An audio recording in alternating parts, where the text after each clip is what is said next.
Bueno, pues hoy también le damos gracias a Dios por esta oportunidad. Gracias que nos permiten una vez más entrar hasta sus hogares.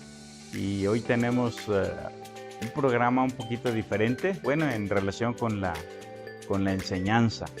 Pero vamos a comenzar, vamos a escuchar algunos cantos de los que Dani escoge para que nos gocemos con el Señor, alabando su nombre, glorificándole. Y también, por favor, pongan atención al momento de los anuncios. Los anuncios tienen que ver básicamente con las actividades de los grupos pequeños que tenemos en nuestra iglesia. Pero estos grupos pequeños abarcan a Tlapa, Guerrero, abarcan a Tecash, Yucatán, abarcan Aguascalientes, abarcan Jalisco y otros lugares. Entonces, si algo les llama la atención, si algo les interesa, pónganle pausa, vean si es un grupo de mujeres, de hombres, de niños, tienen interés en que sus niños sigan creciendo en las cosas de Dios, pónganle pausa, vean ahí el número telefónico, comuníquense con las personas y no importa el lugar donde estén, siempre pueden tener acceso. Vamos a orar y vamos a poner en las manos de nuestro Dios este programa. Bendito Señor, en el nombre de Jesucristo te damos gracias por esta nueva oportunidad. Gracias por la vida de cada uno de tus hijos en esta iglesia. Gracias por cada uno de los que sirven. Gracias por cada uno de los que ministran. Y gracias también por Areli Cortés, que es la que va a compartir con nosotros en este día lo que tú le has enseñado en tu palabra. En el nombre de Jesucristo. Amén. Vamos a ver los cantos, a escuchar los cantos y luego les presento a la persona que nos va a enseñar.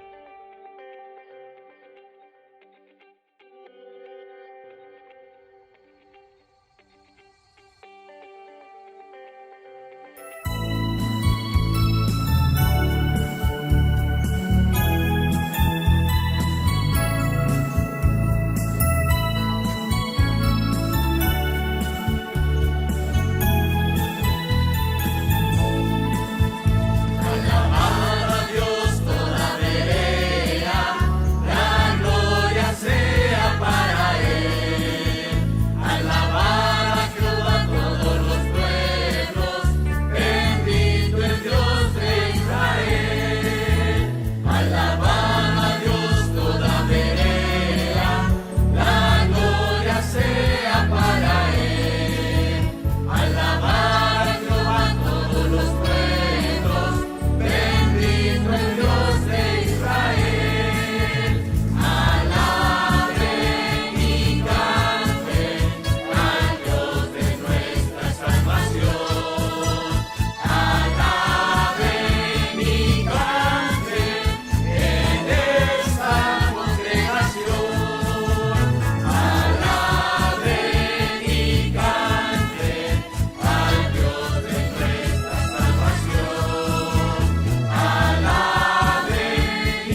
Bueno, pues ha llegado el momento de la enseñanza y como pueden ver, pues hoy de manera obligada, pero con gusto, pues tuve que traer mi cubrebocas porque hoy estamos interactuando con dos personas más en este lugar.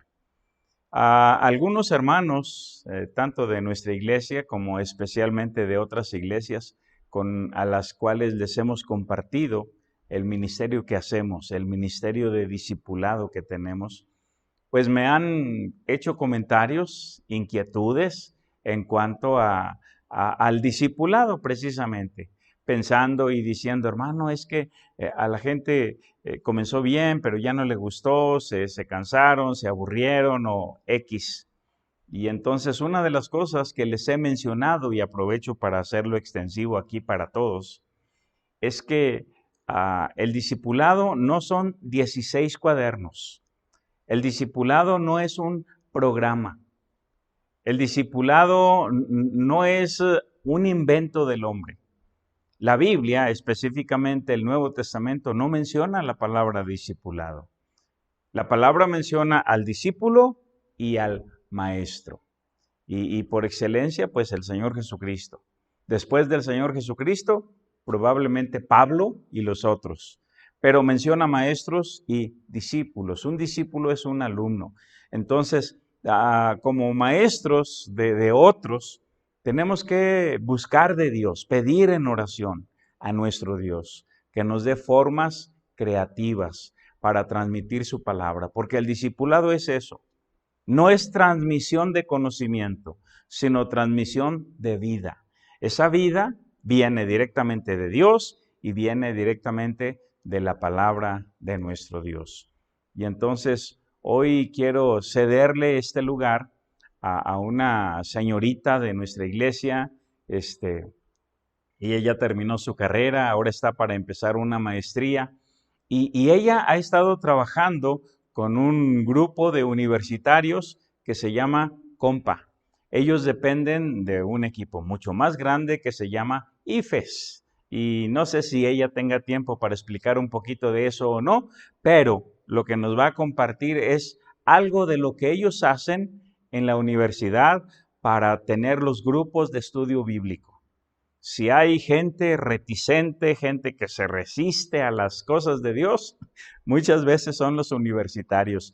Entonces, Areli ha sido entrenada, en este caso por COMPA, ahora está siendo entrenada por IFES para saber cómo implementar grupos de estudio bíblico en la universidad. ¿Qué es lo que ellos hacen? Entonces, y es algo que nosotros podemos hacer. Hace tiempo nos compartió un estudio acerca de, válgame la repetición, un estudio inductivo de la Biblia. No sé de qué va a hablar, cómo me gustaría que nos enseñara eso, ¿verdad? Pero le dejamos el lugar para que ella venga y nos comparta lo que Dios ha puesto en su corazón. Y les garantizo que será de bendición. Pásale, Areli, pásale. Ella es Areli Cortés, es hija de nuestro hermano Hilario y nuestra hermana Marta. Y si ustedes conocen a los misioneros Ubaldo y Avi, ella es hermana de Avi, que a propósito, también es misionera de nuestra iglesia. Los dejo con Areli. Hola a todos los que nos ven y los que nos escuchan. En esta ocasión, pues yo les traigo la enseñanza el día de hoy. Gracias al hermano Elías por la presentación que hizo acerca de mí, y así como él dijo, pues yo estuve trabajando, como asesora de compañerismo estudiantil por 3 años, 2 de ellos de forma voluntaria. Y bueno, aunque ya ha terminado mi tiempo de servicio en compañerismo estudiantil, sigo colaborando de diferentes formas. Y una de las cosas que aprendemos y enseñamos a nuestros estudiantes en Compa es a llevar a cabo estudios bíblicos en la universidad. Y para eso les enseñamos varios métodos de estudio bíblico. La verdad son muchos, y los dejamos a la creatividad de los estudiantes porque ellos son los que conocen pues a sus amigos, a sus compañeros y las formas en las que aprenden. Lo que les voy a enseñar hoy es uno de estos métodos de estudio bíblico, que es el método inductivo, y lo haré en dos partes. La primera parte tendremos el estudio bíblico y quiero invitar, si ahí en tu casa estás acompañado de tu familia o de amigos o de alguien, pues los invites a escuchar contigo, porque pues este método es para grupos, para un estudio en grupo. Entonces será muy útil que lo escuches de una forma pues acompañada. Y la segunda parte, explicaré cómo se elabora este estudio y qué hay que hacer para llevarlo a cabo. Y pues bueno, vamos a comenzar. Quiero hacerles una pregunta. ¿Temes lo que otros puedan pensar si se enteran que te interesa buscar a Dios? Muy bien. Pueden reflexionar ahí en sus casas. Si necesitan más tiempo, pueden pausar, porque vamos a continuar con la lectura de Juan capítulo 9. Y dice así: Al pasar Jesús vio a un hombre ciego de nacimiento, y le preguntaron sus discípulos, diciendo: Rabí, ¿quién pecó, éste o sus padres, para que haya nacido ciego? Respondió Jesús: No es que pecó éste ni sus padres, sino para que las obras de Dios se manifiesten en él. Me es necesario hacer las obras del que me envió, entre tanto que el día dura. La noche viene, cuando nadie puede trabajar. Entre tanto que estoy en el mundo, luz soy del mundo. Dicho esto, escupió en la tierra, e hizo lodo con la saliva, y untó con el lodo los ojos del ciego, y le dijo: Ve a lavarte en el estanque de Siloé, que traducido es enviado. Fue entonces, y se lavó, y regresó viendo. Entonces los vecinos y los que antes le habían visto que era ciego, decían: ¿No es este el que se sentaba y mendigaba? Unos decían: Él es, y otros: A él se parece. Él decía: Yo soy. Y le dijeron: ¿Cómo te fueron abiertos los ojos? Respondió él y dijo: Aquel hombre que se llama Jesús hizo lodo, me untó los ojos y me dijo: Ve al Siloé y lávate. Y fui y me lavé y recibí la vista. Entonces le dijeron: ¿Dónde está él? Él dijo: No sé. Llevaron ante los fariseos al que había sido ciego. Y era el día de reposo cuando Jesús había hecho el lodo y le había abierto los ojos. Volvieron pues a preguntarle también los fariseos cómo había recibido la vista. Él les dijo: Me puso lodo sobre los ojos y me lavé y veo. Entonces algunos de los fariseos decían: Ese hombre no procede de Dios, porque no guarda el día de reposo. Otros decían: ¿Cómo puede un hombre pecador hacer estas señales? Y había disensión entre ellos. Entonces volvieron a decirle al ciego: ¿Qué dices tú del que te abrió los ojos? Y él dijo: que es profeta. Pero los judíos no creían que él había sido ciego y que había recibido la vista, hasta que llamaron a los padres del que había recibido la vista, y les preguntaron diciendo: ¿Es este vuestro hijo, el que vosotros decís que nació ciego? ¿Cómo pues ve ahora? Sus padres respondieron y les dijeron: Sabemos que este es nuestro hijo y que nació ciego, pero cómo ve ahora no lo sabemos. O quién le haya abierto los ojos, nosotros tampoco lo sabemos. Edad tiene, preguntadle a él. Él hablará por sí mismo. Eso dijeron sus padres porque tenían miedo de los judíos, y por cuanto los judíos ya habían acordado que si alguno confesase que Jesús era el Mesías, fuera expulsado de la sinagoga. Por eso dijeron sus padres: Edad tiene, preguntadle a él. Entonces volvieron a llamar al hombre que había sido ciego, y le dijeron: Da gloria a Dios, nosotros sabemos que ese hombre es pecador. Entonces él respondió y dijo: Si es pecador, no lo sé. Una cosa sé, que habiendo yo sido ciego, ahora veo. Le volvieron a decir: ¿Qué te hizo? ¿Cómo te abrió los ojos? Él le respondió: Ya os lo he dicho y no habéis querido oír. ¿Por qué queréis oír otra vez? ¿queréis también vosotros haceros sus discípulos?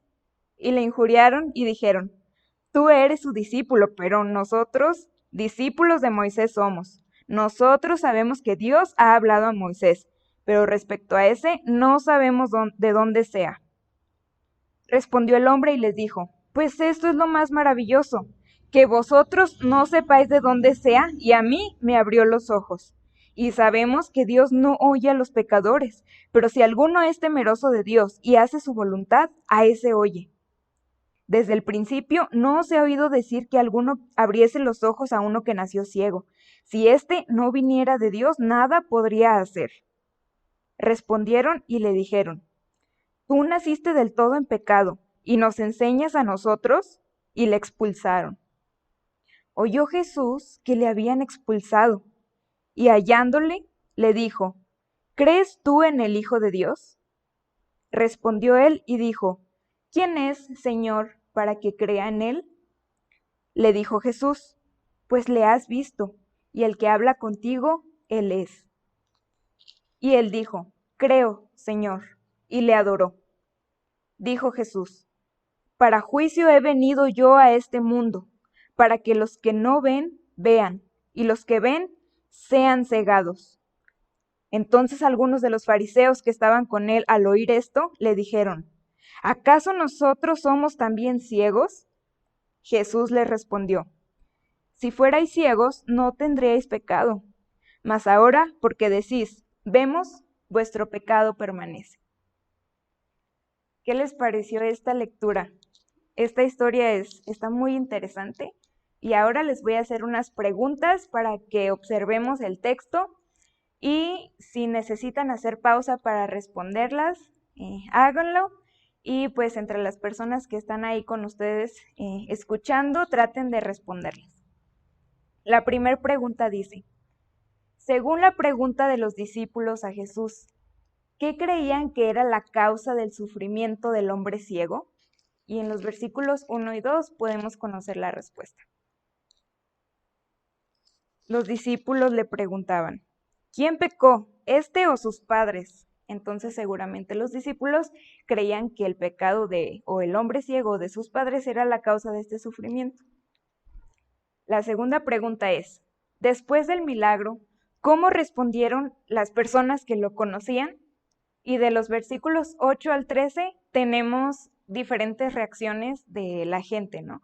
Unos decían, él es, otros decían que se parecía. Entonces vemos aquí que hubo mucha, pues no sé, confusión, polémica, alboroto. La siguiente pregunta es, ¿por qué algunos de los fariseos se negaban a creer en el milagro? ¿Qué dice el versículo 16?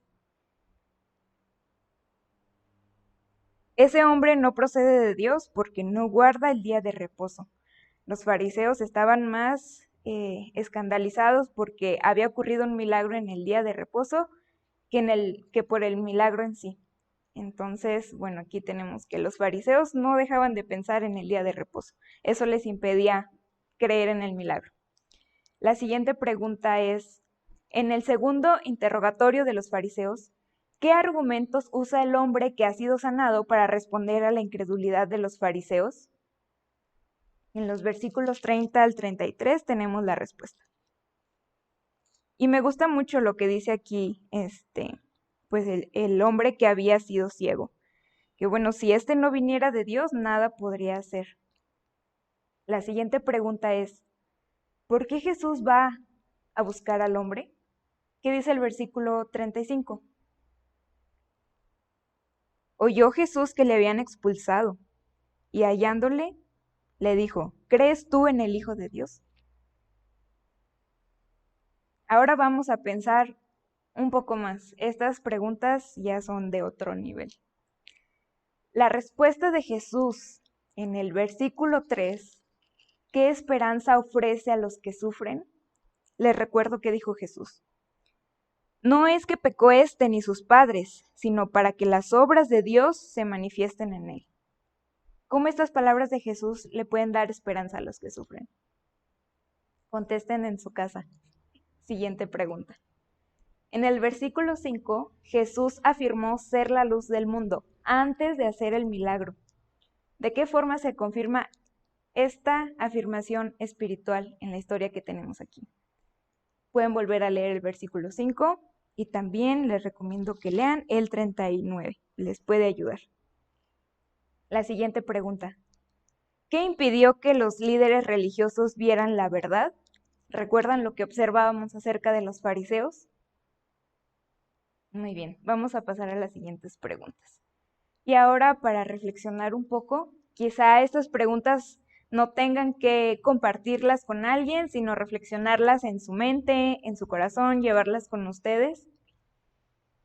En esta historia queda claro que la fe es un proceso, y esto lo refleja la vida del hombre ciego, hasta cuando llegó a ser el hombre que había sido ciego. La primera vez que le preguntan ¿cómo te fueron abiertos los ojos? Él dice, aquel hombre que se llama Jesús me dijo que hiciera esto y lo hice. Y le preguntaban, ¿dónde está? Y él dijo, no sé. Y después, el interrogatorio siguió avanzando. Después, él seguía diciendo, yo solo sé que se llama Jesús. Después dice, yo creo que es profeta. Y luego, más adelante, tenemos pues algo muy interesante, este argumento, ¿no? De que, bueno, Dios no oye a los pecadores, solo pues oye a los que hacen su voluntad. Entonces, seguramente Él viene de Dios.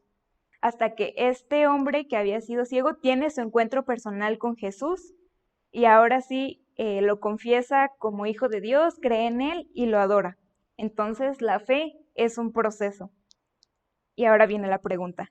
¿De qué modo han ido cambiando tus ideas acerca de Dios a lo largo de los años y por qué? ¿Cómo has crecido en la fe? Y la última pregunta. Está claro que Jesús alivió el sufrimiento y la humillación que aquel hombre había vivido por años.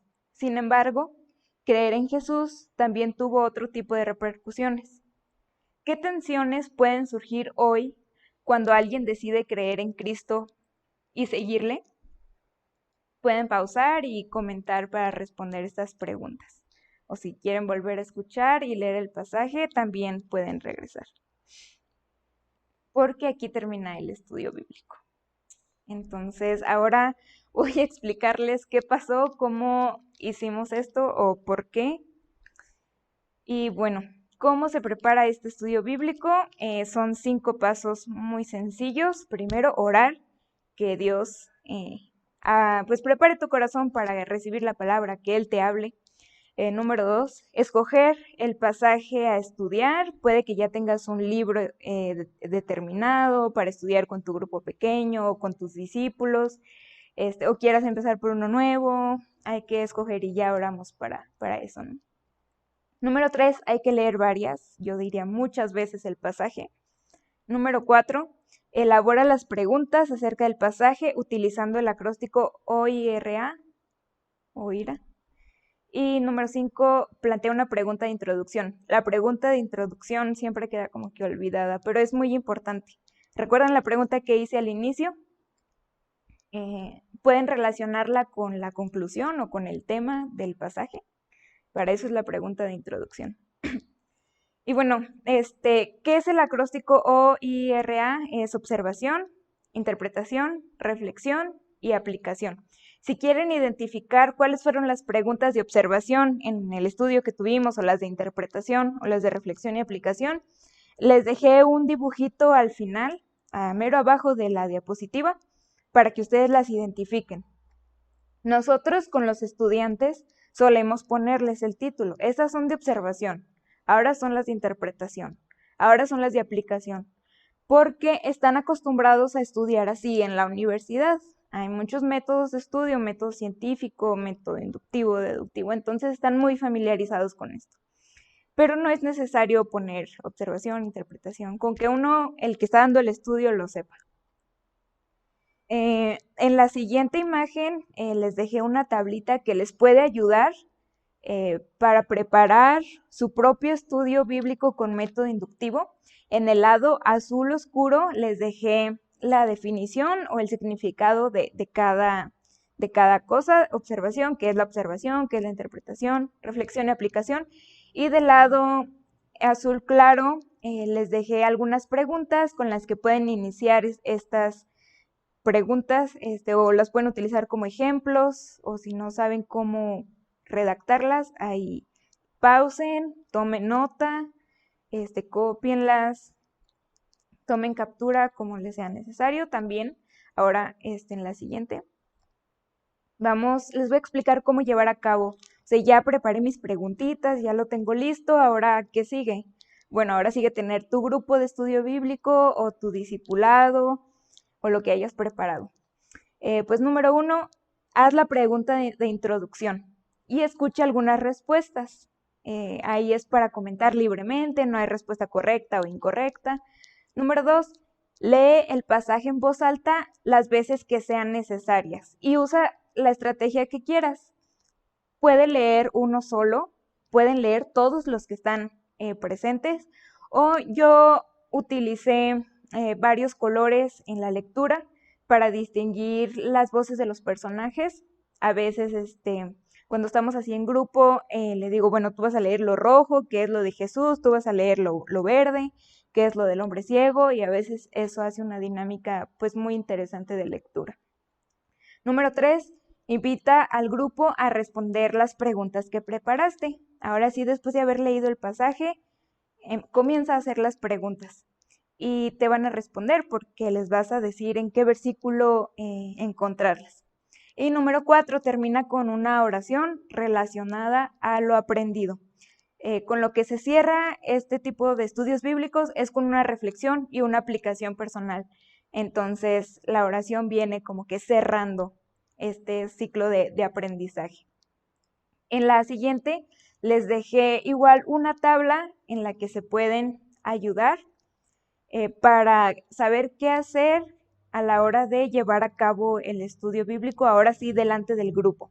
Igual en el azul fuerte está pues la categoría de las preguntas y en el azul claro pues están las indicaciones o tips, observaciones que hay que tener en cuenta al momento de pues de ya estar con tu grupo haciendo estas preguntas. Y bueno, esto es todo de mi parte. Realmente este método es de los que más utilizamos entre los estudiantes en nuestros grupos. Nos gusta mucho, es muy efectivo porque le hacemos preguntas al texto y a lo mejor a veces como cristianos ya mucho tiempo nos asusta un poco hacerle preguntas al texto, pero hay que verlo de esta forma. Si le hacemos preguntas al texto, el que va a hablar pues va a ser el texto, la Biblia, la palabra, va a ser más hablar, más voz para la Biblia y menos voz para mí. Entonces realmente es un método muy efectivo para que personas que no conocen la Biblia o que no están familiarizadas con ella puedan animarse a leer y a estudiar. Y bueno, también yo utilicé una guía que ya tenemos elaborada, que ya utilicé este estudio con los estudiantes. Y bueno, esta es una ventaja, ¿no? De que tú puedes hacer tu guía o tener tu guía de preguntas de todo un evangelio o de todo un libro de la Biblia. Y si te invitan a enseñar en otro grupo pequeño, pues tú ya tienes tu guía, tus preguntas, y con cada grupo se aprenden cosas diferentes. Entonces, realmente es muy útil, es una herramienta muy buena. Y pues por la experiencia que he tenido con este tipo de estudios bíblicos en Compa, en la universidad, pues Dios nos ha bendecido mucho y ha traído fruto a nuestros grupos pequeños. Y es todo de mi parte. Gracias. Pues qué tremendo, ¿verdad? Gracias a Dios.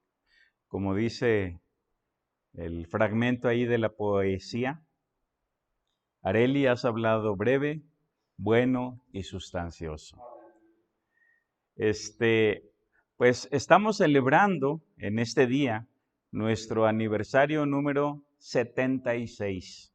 Y para este aniversario quisimos hacer algo diferente, como en este caso la enseñanza. Y les decía que hacer discípulos es nuestra tarea, esa es la misión que el Señor nos ha dado, pero no hay una metodología correcta y tampoco incorrecta, quiero que sepan. Cometemos errores a veces de juicio y lo que sea, pero Dios siempre va a bendecir su palabra si nuestro propósito, si nuestro enfoque es ayudar a otros a crecer. Eso es todo. Nadie nace enseñado a cómo ser padre. Por ejemplo, la persona que graba estos videos se llama Daniel García, y él y su esposa tienen apenas una bebita de 1 año, pero nunca han ido a una escuela para padres. Y creo que ellos tendrán que aprender sobre la marcha, cómo educar a su pequeñita. Obviamente hay principios en la palabra que todos podemos seguir, pero hay situaciones que no sabemos cómo reaccionar. Así es el discipulado, así es la enseñanza de la palabra. Por ejemplo, Areli y los que trabajan juntamente con ella y a las personas que ella ha entrenado, nunca saben cómo va a reaccionar un estudiante universitario. Puede haber muchachos que rápido aprenden la palabra, les gusta, aman a Dios y quieren compartir con los demás, pero también habrá aquellos que se burlen y que no acepten, que rechacen.